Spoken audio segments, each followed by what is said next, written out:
Hey everybody, it's Chris Mahan with another Parenting Car Talk video.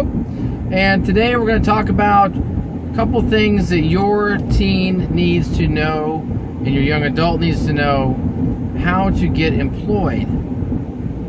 These three things are pretty obvious, but a lot of young people today have no idea how to write them, use them, or why they're important. That is one, the resume. A resume is incredibly important. A lot of young people today do not have work experience, so we talk about what they have done that's relevant to the task they want to do, the job they want to do. We try and tell people that are limited on work experience to think about all the things they've done in the past that might help them with transferable skills.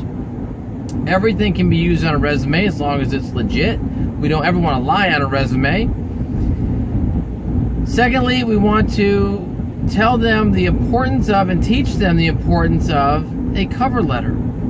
A cover letter is very, very important and useful for someone with limited work experience because it kind of fills in the gaps of where they're lacking work experience and allows the employer to kind of, well, actually get to know who your child is and why they should maybe get a chance for an interview. This is very important for first-time job seekers that are 18, 19, 20 years old. Back in my day, I already had several jobs at that age, but a lot of people today are still trying to get that first job at 19, 20, 21.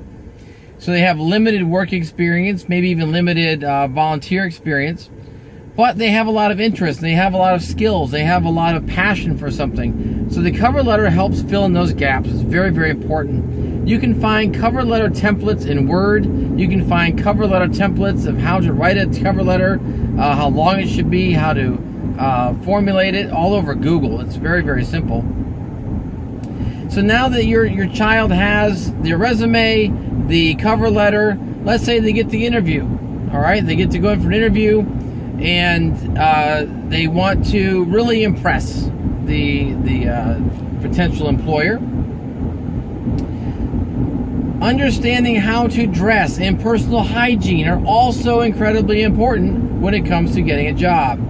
One, do not wear a lot of dangly, loud jewelry if you're a girl or a guy. Do not wear a lot of heavy perfume or cologne for either one of you, because you don't want to knock the person out when you walk in the room. Make sure that if you're a guy, your face is nice and trimmed up, your hair is done, and girls, your hair is done, you look nice.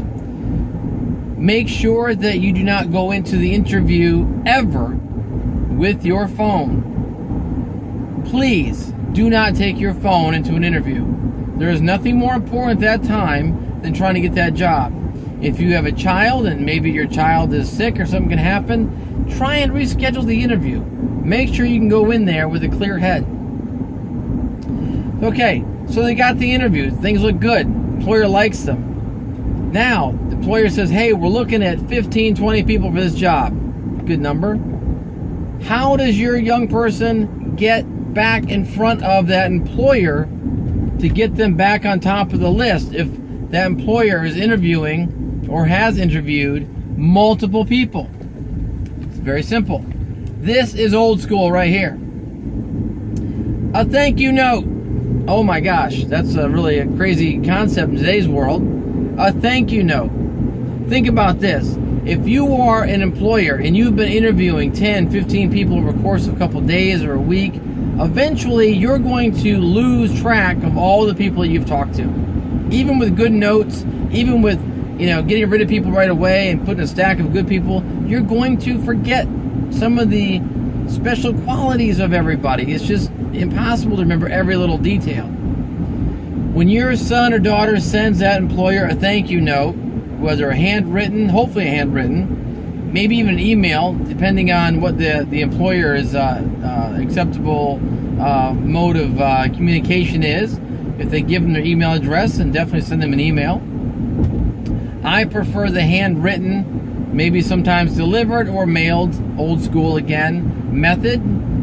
Now what happens is this, 9 times out of 10, that employer goes back and says, who was this person? They flip back through all those resumes, and there's your son or daughter.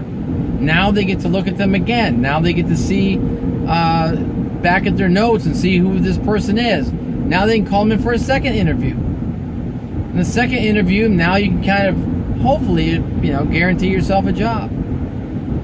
So very simple things that young people today do not know how to do. I talked to a group today, and they were like, well, our schools don't teach it anymore. We don't know what to do.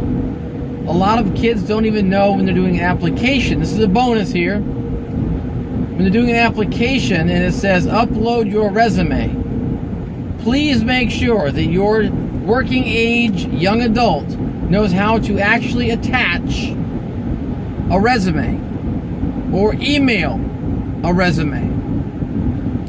Just because they know how to work that phone and watch goofy cat videos and YouTube videos does not mean, and please do not ever assume, that they know how to actually use a computer.